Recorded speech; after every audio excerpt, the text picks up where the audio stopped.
dream of twisting steel can only mean one thing.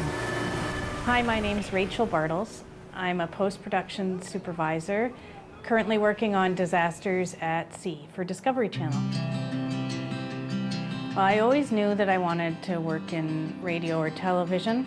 I remember being in grade 6 and they were asking us what we wanted to do when we grew up, and I said I want to go to school for this and that's what I want to do.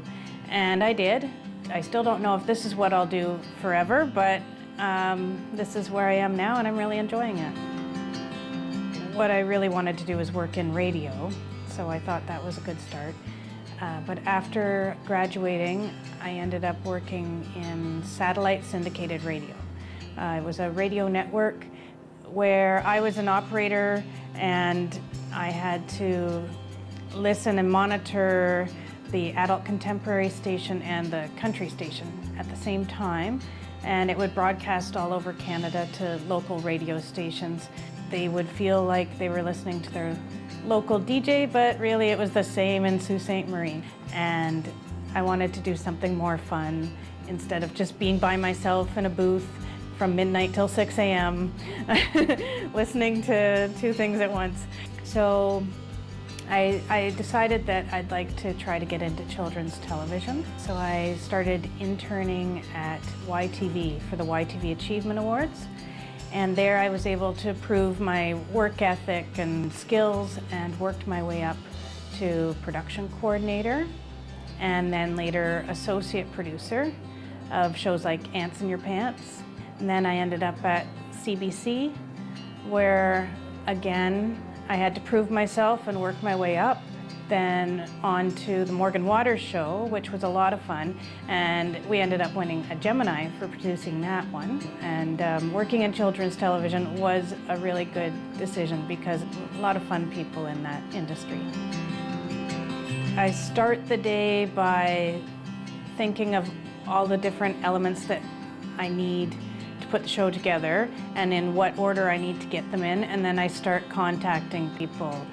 Say, okay, this is what we need from you this week. We need to get revised animatics for this episode and this and that.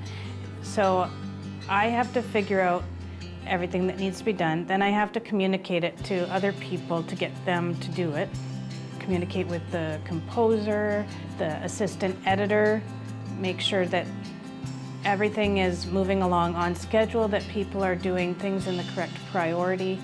And then I will watch through the episodes that I'm working on.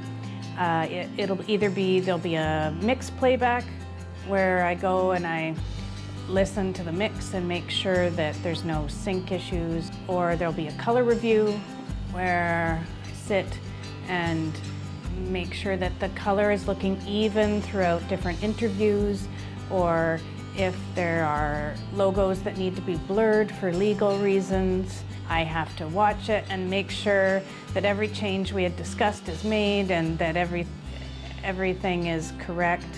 There's no archive shot in there that shouldn't be in there, that we didn't have the rights for.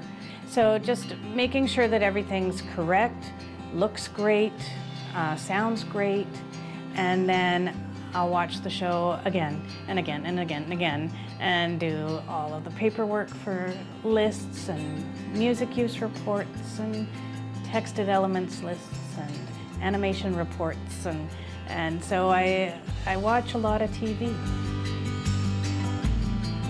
Find something that interests you, like a genre or a style.